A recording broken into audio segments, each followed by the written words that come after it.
Dobrý den, vítám vás u sledování Twinimaxu.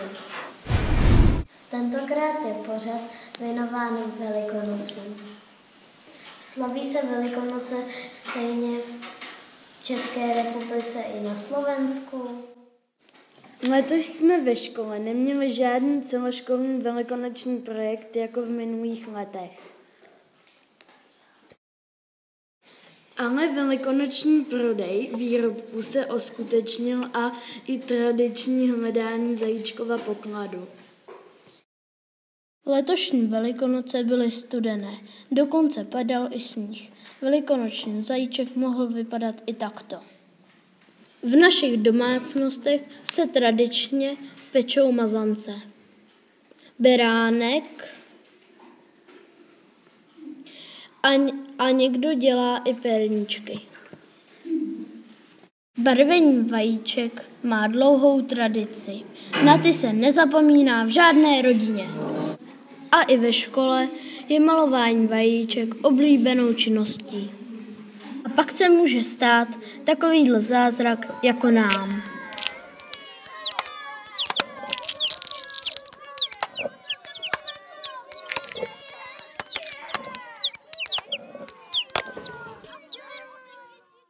Kluci pletou pomlásky a pak s nimi chodí koledovat. Hody, doprovody, dejte vajce malovaný. Nedáte-li malovaný, dejte aspoň bílý, slepička vám snese bílý. Přejeme si a posíláme velikonoční přání.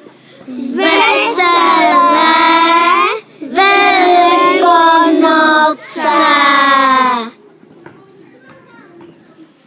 A teď předáváme slovo do Ilavy, aby jsme věděli, jak slaví Velikonoce tam.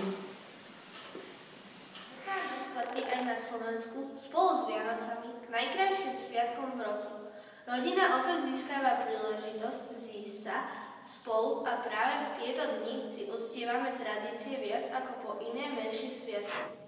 Obklopujeme sa typickými symbolmi, opakujeme kroky naučené ešte od našich prarodičov a pochutnáme si na dobrodách, ktoré sú charakteristické pre náš kraj. Najznámejším symbolom Veľkej noci je vajce. Od nepamäti symbolizovalo životnú sílu, narodenie, nesmrteľnosť, návrat jary a vďaka škrupinke jej pocit bezpečia. Pretože vajíčko obsahuje zárodok života, bolo v mnohých kultúrach symbolom plodnosti, života a skriesenia. Kuriatko je symbolom príchodu nového života na jar. Často však pri dekorovaní alebo výrobe čokoládových figúrok vyhráva pre svoj milý a zraniteľný zjav. Bahňatka, rozkvitnuté ratolesti vrby či rakity signalizujú prebúdzajúci sa život na začiatku jara. Ratolesti bahňatok posvetené na kvetnú nedeľu sa považujú za ochranný štít pred zlom, chorobami a inými neduhmi. Ľudia si ich dávali do vázy a zastokovali za obrazy, aby dom chránili pred bleskom. Baránček bol často obetným zvieraťom, ktorým si ľudia chceli vykúpiť hriechy a získať priazeň bohov. Pre kresťanov je symbolom Ježiša a taktiež upomienkou na jeho obetu. V Biblii symbolizuje baranček tiež chudobných a pokorných ľudí a preto sa zaradil i medzi znaky Veľkej noci. Korbáč, väčšinou spletený z niekoľkých prútikov vrby, symbolizuje sviežosť, jar, začiatok. Bitie a šľahanie prútmi malo priniesť šťastie a odohnať zlých duchov. Aby prúty viac štípali, namáčali ich do vody. Hovorilo sa, čím väčší šibák, tým väčšia česť. O jeho kvalite nerozhodovala iba dĺžka, ale najmä počet pramienkov. Plietli sa osmoráky, devetoráky, dvanástoráky, šestnástoráky. Niekedy dokonca až 20storáky. A viete, že červená stužka na korbáči symbolizovala lásku, žltá nezáujem, zelenú dostávali obľúbení chlapci a modrá znamenala nádej. Zajac sa medzi symboly Veľkej noci dostal zrejme tak, že ho na jar vydali v blízkosti domovov, že hľadal potravu. A to napriek tomu, že je inak dosť plachý. Jedným z charakteristických symbolov veľkonočného obdobia sú i prvé jarné kvety, tzv. Poslovia jary. Snežienka symbolizuje útechu a nádej. Narcis zas jarné prebúdzajúce sa slnko. Je neodmysliteľne spojená s viacerými tradičnými zvykmi. K najznámejším a najzaužívanejším patrí šibanie dievčat. Mladenci chodia dievčatá šibať korbačom upleteným z čerstvo narezaných vrbových prútov. Táto tradícia šibačka-šľahačka sa dodržiava najmä na západnom Slovensku a má zabezpečiť silu, rast a zdravie. Na východnom Slovensku je zaužívané oblievanie vodou a kúpanie dievčat mládencami. Navočenie do potoka, postriekanie voňavou vodou, poliatie vedrom či vodou z hrnčeka sa na veľkonočný pondelok považovalo za očistné a malo dievčatám na celý rok zabezpečiť zdravie.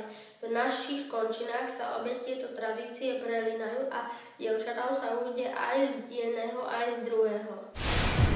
Vlatučka, darujte nám vajíčka. Ak nedáte vajíčka, utečie vám sliepočka do horného rybníčka a z rybníčka do kaluže. Odtiaľ jej nik nepomôže. Radu ďalších priešovníkov a ja podľa dobrých zvykov. Pripojiť chcem, keď mi vyššie, aspoň svoje skromné vieše. Pekné sviatky, dobrú zhodu, že nám čerstvú sviežu vodu. Mužom tiež nech sladko je, nech si výjdu na sviat.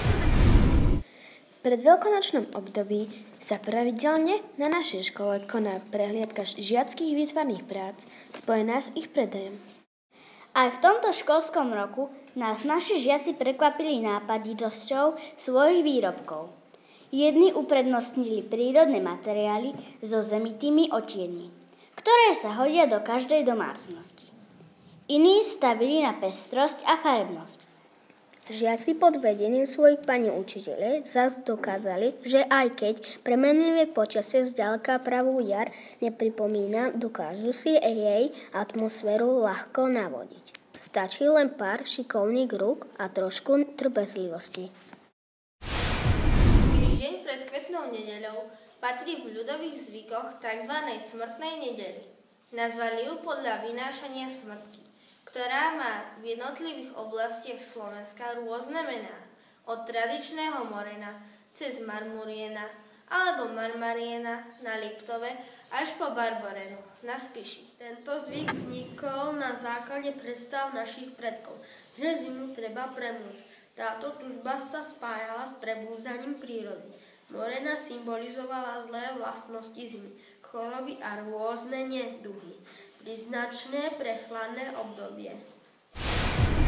Vynášanie moreny malo zabezpečiť definitívny odchod zimy a vítanie jary, vypúdenie zlých síl z chotára, vrátiť požehnanosť vegetácie, fyzickú silu zeme, dosiahnuť novo oživenie prírody.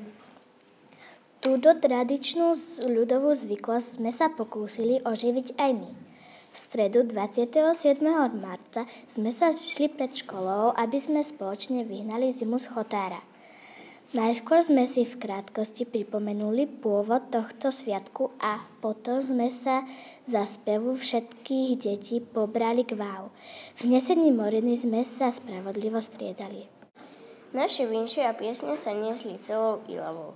Mnohí nás pristavovali, mávali nám a tešili sa spolu s nami, že vláda zimy už končí a opäť sa k nám vrátia teplé a slnečné dni. Počasie nám prijalo, ako by vedelo, že mráz a chlad konečne strácajú svoju moc. Nesieme morenu, volej smaženú, kde ju zanesieme, keď sami nevieme. Na richtárov vráta, tam je veľa zlata, richtárka dá zlátku, že má kamarátku. Richtár, keď ju zočí, svet sa s ním zatočí, povie, to je krása, dá nám celo prása. Pri váhu sme morene posledný krát zaspievali podľa textu piesne. Sme ju poliali olejom, zapalili a hodili čo najďalej od brehu. Prúd ju veľmi rýchlo uchytil a niesol ďaleko od nás, možno až do Čierneho mora. Ešte dlho musela počuť náš spev, ktorým sme vyjadrovali svoju radosť nad tým, že spolu s ňou od nás odchádzajú aj studené sichravé dni. Obdobie jarných sviatkov sa končilo na Juraja, keď sa zem otvára. Vravievalo sa, do ďuradne nerastie nič, aj keby kliešťami ťahal von zo zeme a po ďure všetko ide von, aj keby kladivom zatlkal. A tak zábavy ustúpili bokom, aby sa všetci mohli plne venovať prácam na poliach a v gazdovstve. Keď dnes už na čary neveríme, radi sa vraciame a mnohé zvyklosti a tradície ešte na Veľkú noc každoročne robieme. Prichádza k nám do našich domovov radosť, pohoda a úsmev na tvári, ktorý počas veľkonočných sviatkov nesmie nikde chýbať.